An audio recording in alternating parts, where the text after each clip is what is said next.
I think that's one of the most profound things from you too, is that idea of measurement. That probably triggers a lot of other spiritual people. Triggers all the spiritual people because the new age spiritual people don't like structure. They don't want a path. They don't want rules. They don't want guidelines. All the successful people I've met with are so extremely disciplined. Their life is filled with guidelines and practices and rules and frameworks. The spiritual people, none of that. And they are committed to not being committed. And they're extremely devoted. They have so much devotion to not being committed. Yeah. So when you talk to them about measuring your meditation, your spiritual unfoldment, they're like, what is this?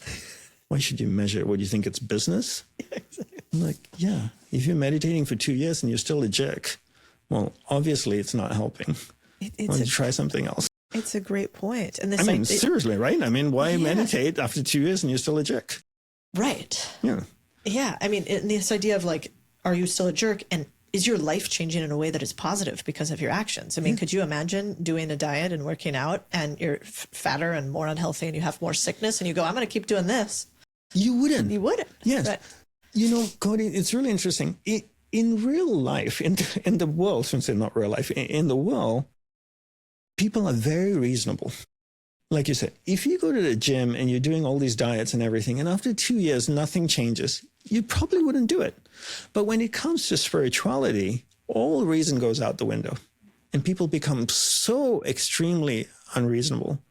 And reason shouldn't end where spirituality begins. It was one of the monks in the monastery had this quote, reason shouldn't end where spirituality begins.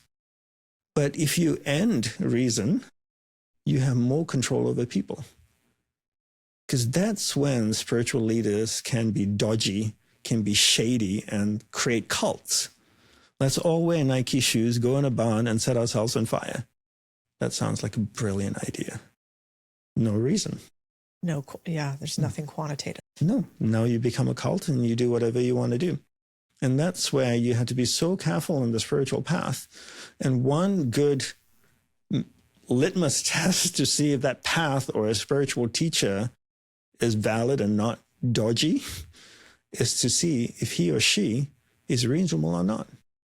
And if they're not saying something reasonable, best to move on and find somebody else. It's a great, great point. And I love the interweaving of it into business and everything else and life, because it all does seem like part of the practice. Yeah. And I always like that about your teaching too, because I think one of my personal beliefs is that business is one of the great practices, because you have to keep getting better. You have a daily, weekly, monthly scoreboard on if you're better or not. You will always have massive, terrible challenges, no matter how big you get. In fact, maybe higher doubles in some ways. Yeah. And so it's this game of like, when things are always going wrong, you have to figure out how could you be some sort of eye in the storm. And the things that really used to trigger me a year ago, not so triggering now. 10 years ago, irrelevant. But I'm still triggered all the time because I have new stimulus, Yes. And so I love that idea.